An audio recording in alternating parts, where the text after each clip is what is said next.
Pada kesempatan kali ini kita akan bahas sebenarnya sebuah isu yang sudah lama ada di masyarakat dalam kita berdinamika dalam masyarakat yang multikultural dan sampai sekarang pun masih menjadi isu yang diperbincangkan dan masih dicari solusinya sama banyak orang. Dan kita sekarang udah menghadirkan narasumber yang sangat kredibel dan relevan. Narasumbernya itu berasal dari Satuan Petugas Pencegahan dan Penanganan Kekerasan Seksual Universitas Atmajaya Yogyakarta. Ada Mbak Lina dan juga Mas Richard. Mbak Lina dan Mas Richard, saya persilahkan untuk memperkenalkan diri. Izinkan kita untuk perkenalan diri. Nama aku Richard Wu. Kalau dari aku sendiri itu salah satu bagian dari perwakilan mahasiswa untuk Satgas PPKS ini. Nah, kerjanya kita tuh apa sih teman-teman? Kerjanya kita tuh lebih ada dua fungsi utama. Ada pencegahan sama penanganan. Jadi dari kita sendiri itu sehari-harinya bisa melakukan sosialisasi, lebih banyak ke sosialisasi sih kalau ada kegiatan-kegiatan kampus. Terus habis itu kalau misalnya memang ada kasus-kasus, ya kita bantu menangani dan memberi dukungan buat korban-korbannya sesuai keperluannya gimana gitu. Halo teman-teman, saya Berkat Lina Lasira. Kebetulan saya baru selesai di wisuda kemarin, sudah selesai dari Atmajaya, tapi masih belum ada SK untuk pemberhentian Satgas PPKS. Terkait dengan tugas saya, itu sama kayak Richard, itu kita bareng-bareng sama-sama, nggak ada pembagian divisi, karena cuma 7 orang, kita dari unsur mahasiswa, yang bekerja untuk menangani dan mencegah kekerasan seksual. Jadi kerjaan kita seputar itu. Kalau gitu gantian kita yang memperkenalkan diri ya. Perkenalkan saya Albert dari Prodi Akuntansi FBUAJY dan saya akan mempersilahkan teman-teman yang lain secara bergantian untuk memperkenalkan diri masing-masing. Baik, perkenalkan saya Valentino Agung Setiawan. Perkenalkan, nama saya Arjuna Mesa Putra. Perkenalkan, nama saya Wening Pinastika Larasati. Perkenalkan, saya Hansa Diwijaya. Perkenalkan, nama saya Margareta Fiorenza Jovita. Perkenalkan, nama saya Jason Isabel Thomas. Perkenalkan, nama saya Vivian Kue dan perkenalkan, nama saya Jaslyn. Sebelum kita masuk ke pertanyaan, mungkin aku bakal ngasih pengantar dulu ya. Mungkin banyak dari kita yang, apa sih itu budaya patriarki? Simpelnya budaya patriarki itu adalah sistem yang menempatkan kekuasaan laki-laki itu lebih tinggi daripada perempuan. Nah, ini tuh udah jadi terstigma dari zaman kuno dulu kalau laki-laki itu posisi kedudukannya itu lebih tinggi, lebih kuat daripada perempuan. Nah, karena stigma inilah yang terbawa sampai masa kini membuat antara perempuan dan laki-laki itu pandangannya itu seringkali dianggap mereka itu nggak setara. Bisa dibilang perempuan seringkali jadi korban karena dominasi dari kekuasaan laki-laki, kurang lebih kayak gitu. Dan ini kita mengkritisi ini tidak sesuai dengan nilai-nilai Pancasila, khususnya keadilan sosial, karena seharusnya setiap warga negara, terlepas dari apapun gendernya, mereka mempunyai hak dan kewajiban yang setara dan mereka harusnya diizinkan untuk melaksanakan hak dan kewajibannya itu secara adil. Karena saya sudah memberikan penjelasan singkat, kita mulai masuk aja ke topiknya. Kita mulai ya dari pertanyaan yang pertama. Baik, terima kasih atas kesempatannya, Albert. Pertanyaan pertama dari saya yaitu bagaimana awal munculnya budaya patriarki di Indonesia dan apa faktor utama yang menyebabkan budaya tersebut masih bertahan kuat di Indonesia hingga saat ini? Terkait dengan pertanyaan teman-teman, bagaimana awal munculnya budaya patriarki? Kalau kita tahu, silsilah patriarki sebenarnya bukan hanya di Indonesia ya, tapi memang di negara-negara lain. Cuma memang patriarki di Indonesia itu kalau kita lihat dari zaman ke zaman itu munculnya kalau kita lihat dari sejarah itu masih belum terlalu penempatannya itu munculnya kapan, tapi di sisi lain kita harus melihat di zaman-zaman kerajaan, yang memimpin kerajaan itu adalah raja. Dan biasanya seorang ratu atau perempuan itu hanya dianggap sebagai pemuas. Mohon maaf, seksnya yang selanjutnya adalah bisa sebagai pendamping saja, yang menemani saja. Jadi awal munculnya itu ya karena dianggap kekuatan laki-laki itu lebih besar dari kekuatan perempuan, baik secara fisik sebenarnya. Nah, sampai sekarang itu sebenarnya kalau kita lihat kenapa masih bertahan, ya kalau kita lihat dari sisi ke sisi itu kebijakan ya sebenarnya sudah ada. Di sisi lain, terkadang pola pikir ataupun sosialisasi masih belum atau kurang diberikan kepada masyarakat-masyarakat bahwa betapa pentingnya kesetaraan gender itu, seperti itu. Oke, terima kasih. Berarti kita boleh lanjut ke pertanyaan selanjutnya ya. Untuk pertanyaan kedua, Saya ingin menanyakan bagaimana pendapat Anda mengenai pro-patriarki yang masih banyak terjadi di Indonesia? Kalau pendapat berarti pendapat saya sendiri terkait dengan pro-patriarki. Kalau saya secara pribadi memang agak sangat menyayangkan ketika budaya patriarki sampai sekarang itu masih kental, terutama di Indonesia. Nah, apalagi karena saya ini berada di Nias, saya suku Nias itu suku yang memang kental dengan patriarki, saya mengetahui betul ketika kita sangat setuju dengan patriarki, yang yang disayangkan adalah para perempuan yang ingin berkembang, mengembangkan skillnya tapi nggak bisa. Tetapi memang kalau di sini, di Pulau Nias, ada daerah-daerah tertentu, di tempat saya memang saya diberikan pemahaman bahwa perempuan juga boleh kuliah, jadi tidak apa-apa. Nah, ketika ada pro-patriarki ini, sebenarnya sangat disayangkan. Seperti itu sih. Mas Richard? Kurang lebih sama sih. Sayang aja teman-teman gitu. Kalau dari pengalamanku aja, kadang-kala kan kalau misalnya anggapan atau stigma dari orang-orang lama tuh adalah perempuan tuh harusnya di dapur aja, besarin anak aja gitu. Padahal menurutku ya dari perspektif sama pengalamanku, salah satu alasanku juga pengen masuk ke Satgas tuh, ya sebenarnya hebat-hebat loh, teman-temannya kita yang perempuan gitu. Ya kalau dari aku lebih dari itu aja sih, lebih sayang aja kalau misalnya perempuan-perempuan teman-temannya kita, perempuan-perempuan Indonesia tuh nggak diberdayakan, padahal punya potensi sebenarnya. Oke, terima kasih untuk tanggapannya. Kita boleh beralih ke pertanyaan selanjutnya. Saya ingin menanyakan kalau di Indonesia itu kan walaupun nggak secara gamblang gitu kan banyak masyarakat tuh sadar nggak sadar itu kan menganggap patriarki sebagai norma yang sudah umum. Kalau perempuan itu tuh harus tunduk pada laki-laki dalam hal apapun. Bahkan jika ada kasus pelecehan itu perempuan yang disalahkan karena banyak yang menganggap perempuan itu kan nggak menutupi auratnya. Bahkan di beberapa daerah tuh kalau ada perempuan yang mengungkapkan pendapatnya itu dianggap sebagai norma penyimpangan dan bahkan banyak orang-orang yang bakal mengungkit-ungkit kitab suci gitu. Terus bagaimana pendapat Anda tentang hal ini? Apakah masyarakat Indonesia itu bisa mengubah sudut pandang tersebut gitu yang kayaknya udah tertanam banget? Terima kasih. Pertanyaannya sekarang itu masih sudut pandangnya kayak gitu. Terus habis itu bisa apa enggak masyarakat Indonesia mengubah sudut pandang itu? Ya kalau menurutku bisa-bisa banget ya. Jadi perlu kita analisa dulu kan teman-teman, kenapa kok ini bisa terjadi. Kalau misalnya kita lihat, tadi kan kalau dari Lina kan secara historik emang ada raja-raja dan lain sebagainya. Terus habis itu secara biologis emang laki-laki lebih kuat. Kalau misalnya aku sih lebih ngeliatnya dari segi budaya gitu ya. Maksudnya masyarakat Indonesia kan kebanyakan mayoritasnya agamanya mungkin Muslim dan lain sebagainya. Di situ kan emang ada budaya patriarkis yang kental dan nggak bisa salin juga kan dari budaya Timur Tengah tuh keras gitu kan kehidupannya. Jadi emang dari situ, nah itu kan jadi budaya ini kita. Nah, cara ngubah budaya itu gimana? Ya dari sosialisasi, dari pendidikan. Ketika kita bisa ngomongin kalau sebenarnya ada sudut pandang ini loh dari teman-teman perempuan. Sebetulnya mungkin kalau di masyarakat Indonesia mungkin bisa sesuaikan dengan lebih kayak gini loh. Ya salah satu bentuknya itu ya dengan ada Satgas ini sih. Kita harap dengan ada sosialisasi kemarin itu bisa membantu untuk meningkatkan awareness lah. Paling enggak kalau perempuan tuh juga punya hak untuk memiliki kesetaraan loh sebenarnya. Perempuan tuh juga berpotensi loh untuk menjadi posisi di posisi leadership. Intinya itulah teman-teman, dari sosialisasi dan dari pendidikan harapannya kita bisa mengubah sudut pandang itu. Gitu. Itu salah satu tujuan dari Satgas juga. Izin nambahin Mas, sangat setuju ya sama teman-teman kalau dirasa terkadang perempuan kalau membuka auratnya itu dirasa masyarakat itu malah mengintimidasi perempuan itu sendiri. Semisalnya di jalan perempuan pakai rok pendek terus dilecehin, dianggap perempuan yang salah.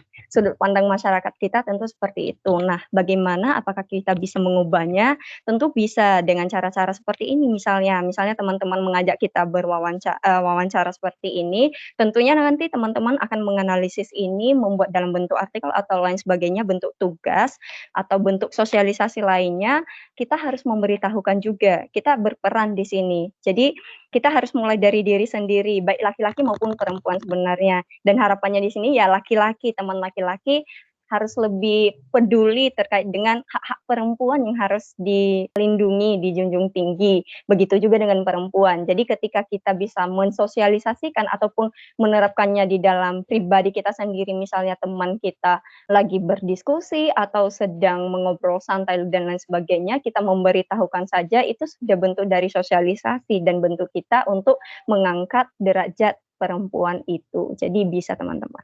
Oke, terima kasih untuk tanggapannya. Kita beralih ke pertanyaan selanjutnya ya. Berikut pertanyaan saya, dalam keluarga adalah suatu kebiasaan dalam menentukan sikap bagaimana kita berpandangan kepada suatu hal. Salah satu contohnya adalah budaya patriarki. Jika sejak kecil peran keluarga sengaja maupun tidak sengaja mendorong untuk pro terhadap budaya patriarki, sehingga memunculkan pertanyaan, yakni bagaimana pengaruh keluarga ke cara pandang laki-laki terhadap perempuan. Kalau dari saya secara pribadi, peran keluarga penting ya teman-teman, karena kita lahir, kita itu dibentuk tumbuh awal mulanya dari keluarga. Tentunya ketika kita mengetahui sesuatu hal, awal mulanya juga dari keluarga. Didikan keluarga bagaimana, maka kita akan mengikuti itu. Jadi peran keluarga dalam budaya patriarki ini yang sangat pro ini itu sangat berpengaruh sama kehidupan anak-anaknya kelak. Jadi ketika orang tua misalnya sangat pro terhadap patriarki, yakinlah anak itu pasti akan terbentuk, pemikirannya akan terbentuk merasa semisalnya laki-laki dia akan merasa perempuan itu di bawah saya, perempuan itu bisa saya kendalikan. Jadi saya kepala keluarga yang benar-benar kepala keluarga, perempuan itu nanti bisa saya suruh sepuas saya ataupun bisa saja nanti akibatnya itu ya pemuas seks gitu. Biasanya seperti itu, mohon maaf. Sehingga di sini pengaruh keluarga kalau kita lihat itu sangat penting. Seperti itu. Ya, oleh karena itu teman-teman, karena emang penting kayak gitu, harapannya dengan ya kita kadang-kadang memberikan sosialisasi, buahkan pandangan teman-teman, kalau ada ini dan itu harapannya bisa memutus saja sih. Kan kelak teman-teman sendiri juga bakal jadi kepala keluarga, jadi keluarga, ayah, ibu, itu. Ya harapannya dengan sosialisasi dan pelatihan yang mungkin kita berikan tuh rantai itu bisa terputus gitu. Itu sih teman-teman. Terima kasih untuk tanggapannya. Kita beralih ke pertanyaan selanjutnya ya. Terima kasih atas kesempatannya. Izinkan saya bertanya pada pertanyaan kelima dalam kasus ini. Dalam menanggapi kasus kekerasan berbasis gender, mengapa stereotip gender berupa victim blaming masih terus terjadi, walaupun sudah banyak upaya yang dilakukan dalam meminimalisir permasalahan tersebut? Ya, ini sudah dijelaskan dengan pengertiannya teman-teman yang tadi sudah dijelaskan sih. Jadi intinya kalau dari analisisnya teman-teman kan memang masyarakat Indonesia masih patriarkis gitu kan. Yang menurutku juga dari analisaku juga lebih karena itu. Karena masyarakat Indonesia masih patriarkis, masih melihatnya wanita itu sebagai kelas kedua, yang dimana-mana tuh mesti salahnya perempuan. Misal berpakaiannya, nanti mesti dibilangin kayak, lah pakaianmu terlalu ketat toh, lah kamu sukanya pergi gemuk. Itu kan dari situ aja kan kelihatan kalau perempuan tuh sering disalahkan gitulah. Ya jadi kalau analisaku kenapa itu bisa terjadi ya karena patriarki itu, budaya patriarki itu. Gimana kita bisa ngubahnya ya dengan itu, dengan membukakan mata teman-teman kalau budaya patriarki ini memang ada.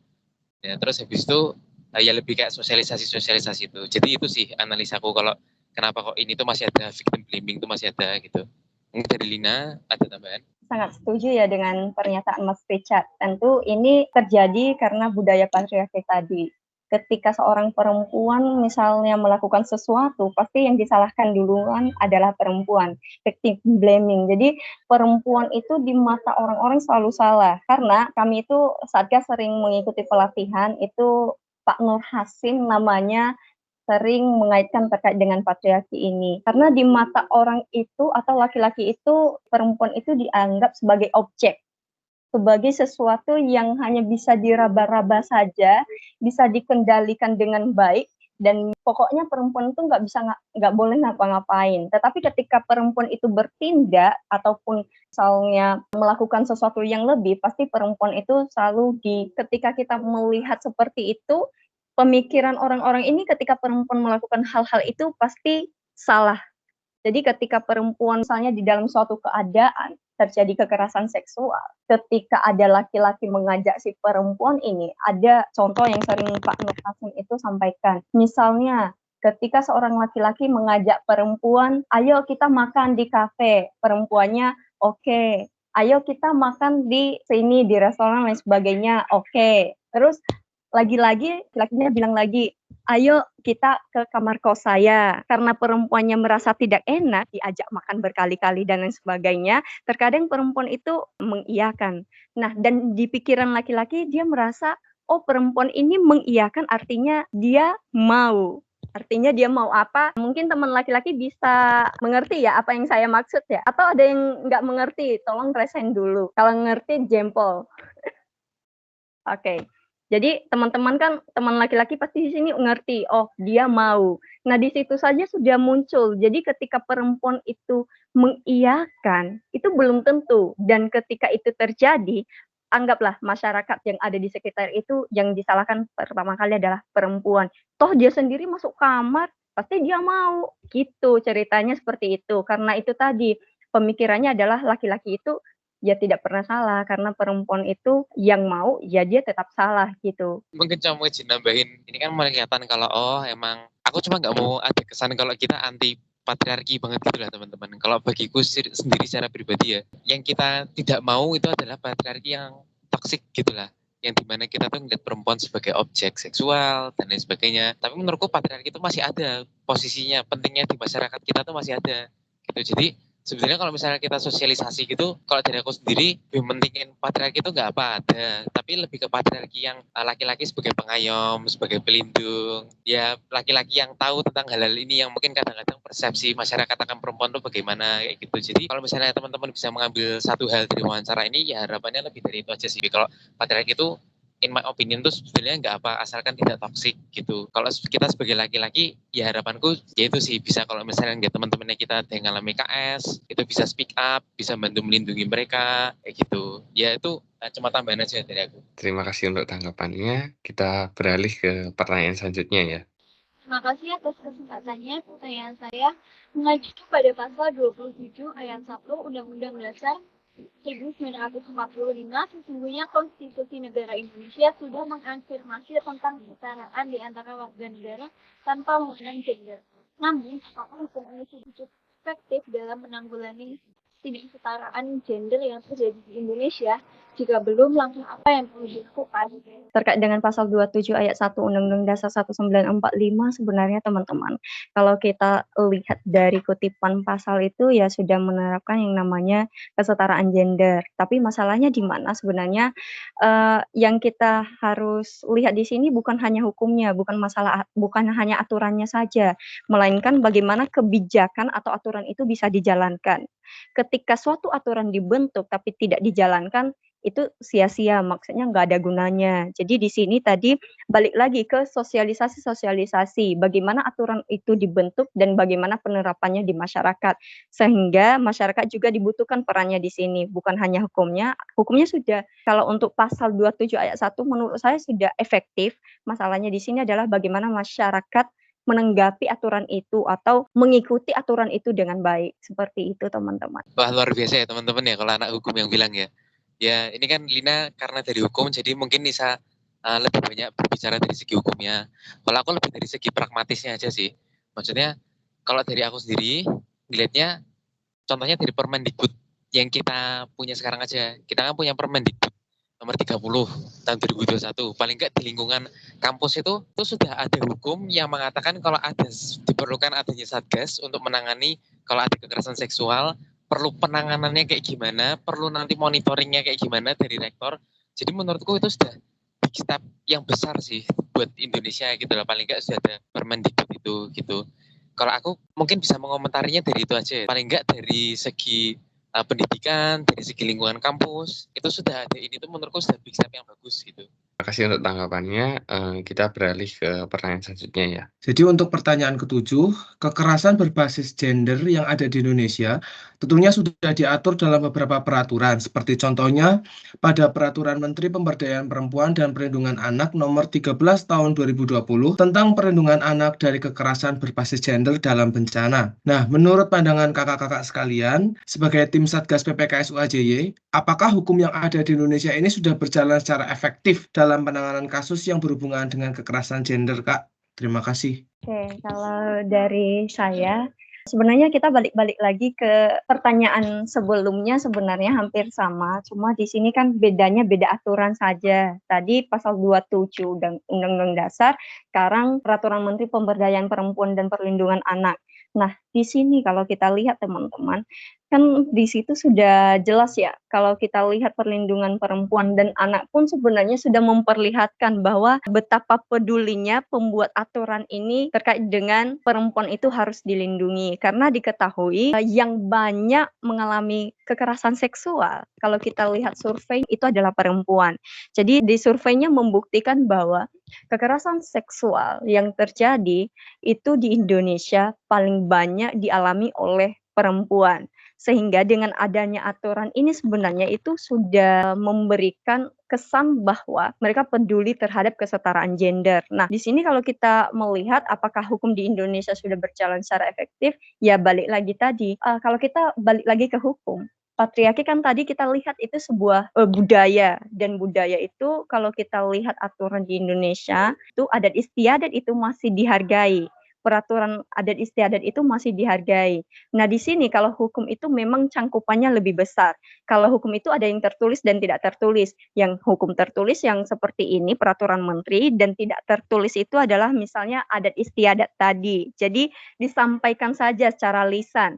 Di sini kelemahannya ya balik lagi tadi, bagaimana adat istiadat mempergunakan patriarki itu, budaya patriarki itu seperti apa seharusnya. Jangan sampai ketika budaya patriarki itu sangat menonjol, malah membungkam mulut-mulut perempuan yang ingin dirinya berkembang, yang ingin mengembangkan dirinya dari dunia ini. Jadi kalau kita lihat posisinya adalah hukum itu bisa efektif ketika masyarakatnya bisa mengikutinya. Jadi begitu juga dengan hukum, saling berkaitan satu sama lain teman-teman, seperti itu. Oke, kita beralih ke pertanyaan selanjutnya ya. Nah, sekarang kami mau nanya Kak, terkait dengan kasus yang real yang terjadi di Indonesia. Nah, beberapa waktu yang lalu kita ini dihebohkan Kak dengan adanya kasus mengenai staycation dengan bos untuk memperpanjang kontrak kerja. Nah, menurut kakak-kakak sekalian yang ada di sini, terkait dengan kasus tersebut tuh pandangan kakak-kakak bagaimana? Dikaitkan dengan budaya patriarki dan hukum yang ada di Indonesia. Dari saya sendiri, sudut pandang saya di sini terkait dengan staycation. Beruntungnya kita teman-teman dengan adanya KUHP baru yang tahun 2023 kemarin diterbitkan dan baru dipergunakan 2026. Kalau teman-teman lihat di situ banyak sekali perdebatan, tapi kita harus melihat poin terkait dengan kekerasan seksual. Kalau kita lihat di pasal 411 KUHP, itu pokoknya baik laki-laki maupun perempuan ketika melakukan persetubuhan itu dinamakan sebagai zina, artinya bisa dipidana teman-teman. Jadi ketika staycation ini terjadi antara bos untuk memperpanjang kontrak, tentunya tindakan seorang bosnya ini kalau dilihat dari sudut pandang kita tentu salah. Salah dari segi aturan dan salah dari segi etik.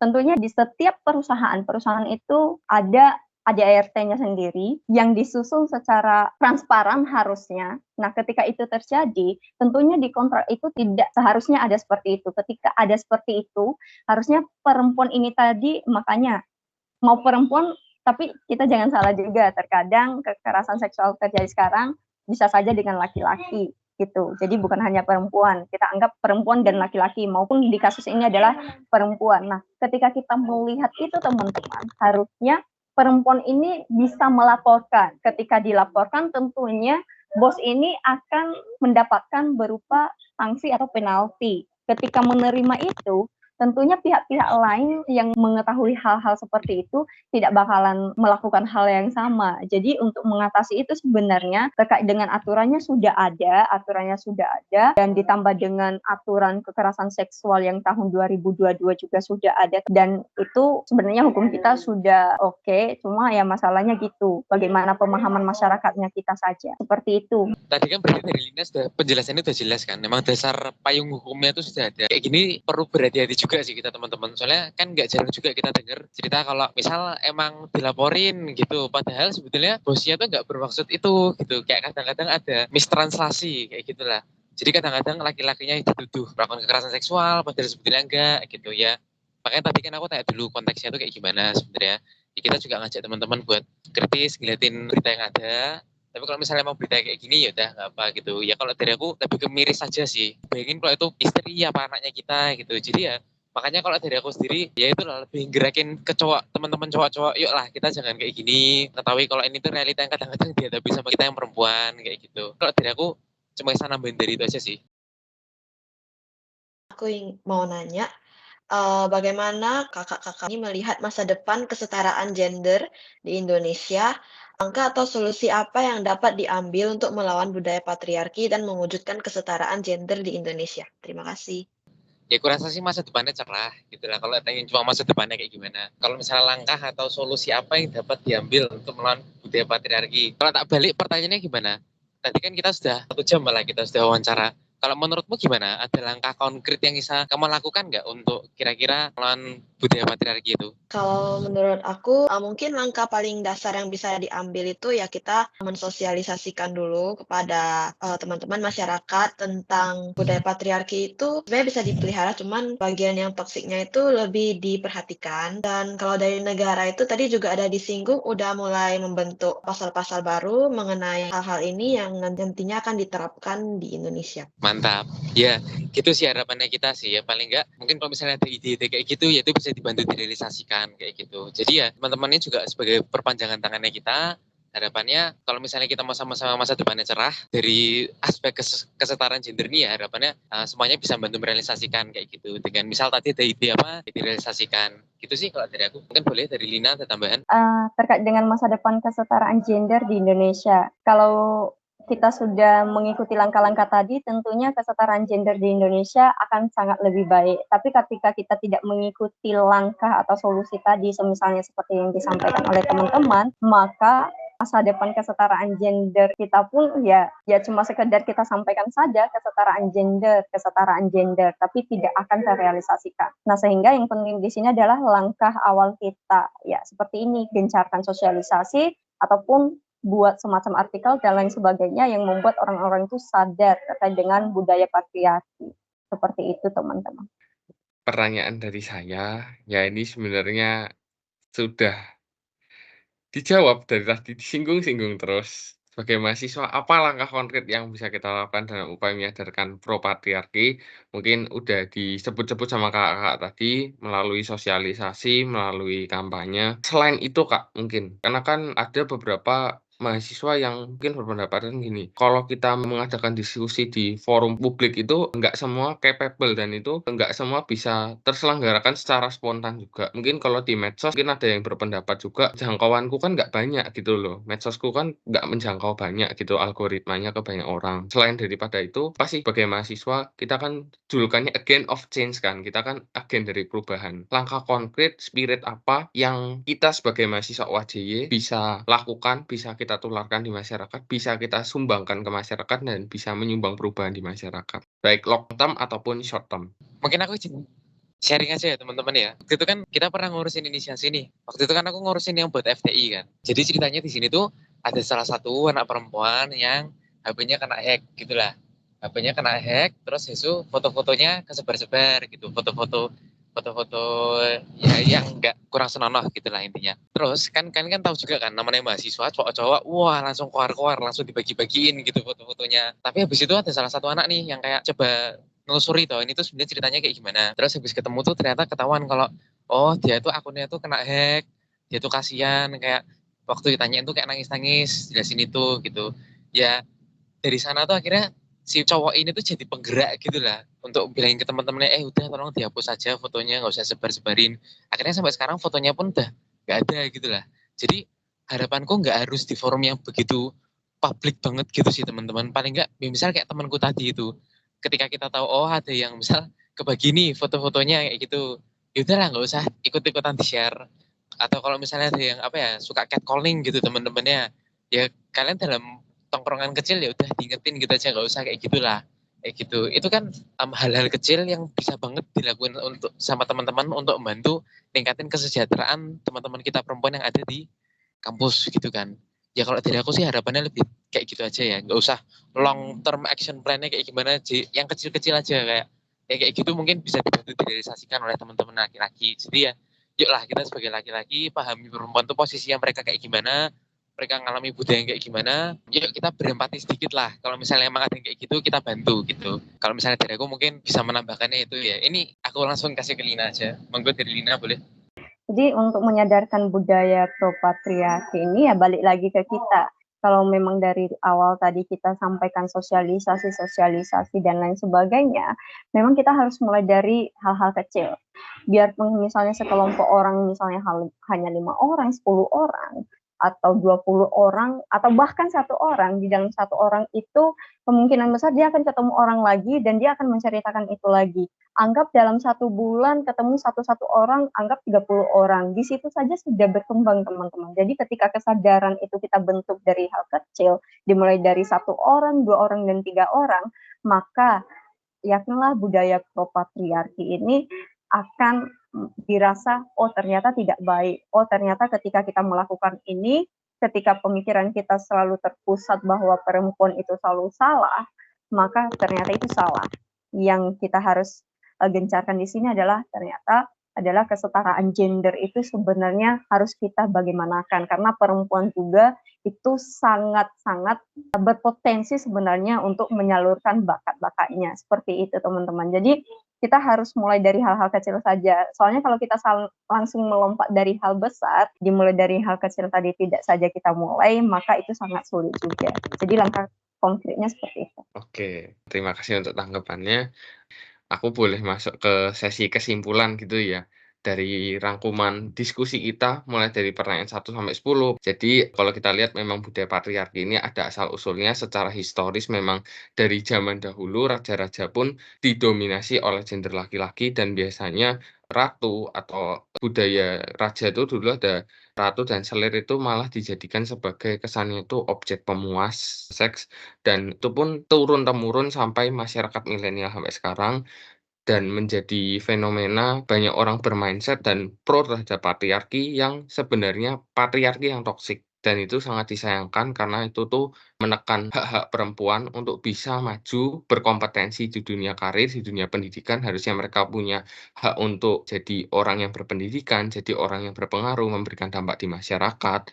Dan juga mereka tuh punya hak-hak untuk mengungkapkan diri mereka di masyarakat, memiliki rasa aman ketika mereka pergi di masyarakat, bersosialisasi dengan semua orang, itu kan hak semua orang. Cuma kenapa kalau perempuan bersosialisasi sama cowok, ketika cowoknya yang melakukan sesuatu yang tidak benar malah ceweknya yang di victim blaming, itu kan sangat disayangkan. Ya, itu sebenarnya merupakan sebuah patriarki toksik yang sangat disayangkan, dan itu pun ada peran andilnya, baik misalnya seperti yang Kakak Lina tadi, karena dia berasal dari daerah yang budayanya memang patriarkisnya kental sekali, memang menekankan kalau laki-laki itu pemimpin, baik ataupun seperti yang Mas Juna tadi ngomong, keluarga itu juga ada andil dari kecil dididik, karena keluarga itu lingkungan pertama, pendidikan pertama terhadap anak mengenai pandangannya terhadap perempuan. Jadi dari yang bisa kita simpulkan, dari fenomena yang kita sayangkan ini, sebenarnya Indonesia itu sudah merancangkan dasar hukum payung yang kuat, sudah efektif, seperti misalnya tadi ada pasal 27 ayat 1 UUD 1945. Tapi sayangnya hukum itu kan memang sudah efektif, tapi itu masih tergantung terhadap implementasinya, tergantung terhadap penyerapan dan pemahamannya masyarakat. Nggak usah jauh-jauh, kayak di sekolah aja dia dibilang, "Jangan telat, masuk pukul 7." Tapi masih aja ada yang telat. Apakah aturan masuk tepat waktunya yang salah? Bukan kan? Tapi yang salah apa? Si pemahamannya orang ini kan. Mungkin dari budayanya dia memang, emang aku orangnya budayanya molor gitu loh, jam karet gitu. Ya itu salah satu contohnya. Jadi itu memang masih sangat-sangat tergantung terhadap implementasi. Cuma secara hukum dasar payungnya Indonesia itu sebenarnya sudah efektif. Kemudian untuk di lingkup dunia kerja, perempuan itu harus lebih berhati-hati, terutama misalnya kayak kasus tadi yang perpanjangan kontrak itu, ketika ada syarat-syarat kontrak tertulis maupun tidak tertulis, yang sekiranya itu nggak benar, itu jangan langsung diiyakan, harus kita justru simpan sebagai bukti, dan ketika kita mengalami ketidakadilan harus berani speak up. Setidaknya meskipun kita kehilangan pekerjaan, jangan sampai nama baik kita yang tercemar gitu loh. Sebagai perempuan meskipun kamu dipecat, tapi kalau nama baikmu kamu nggak ada, track recordmu bersih, kan kamu masih bisa ngelamar lagi di pekerjaan lain. Itu yang lebih penting. Terus habis itu bisa saya simpulkan lagi, dari Satgas atau PPKSWJ ini sebenarnya memandang bahwa kesetaraan gender masa depan di Indonesia itu sangat cerah dan sedang diupayakan. seperti contohnya kita sedang mengadakan forum diskusi terbuka seperti ini antar mahasiswa yang nanti mungkin mudah-mudahan bisa di-upload di publik dan bisa membuka opini publik juga supaya lebih open minded, dan juga PPKS sendiri juga melakukan sosialisasi yang tepatnya itu pencegahan preventif supaya orang-orang tidak sampai melakukan hal seperti itu, dan juga ada tindakan penanganan, misalnya ada korban ditangani, jangan ditekan tapi justru kita bela secara hukum dan kita berikan support secara psikis.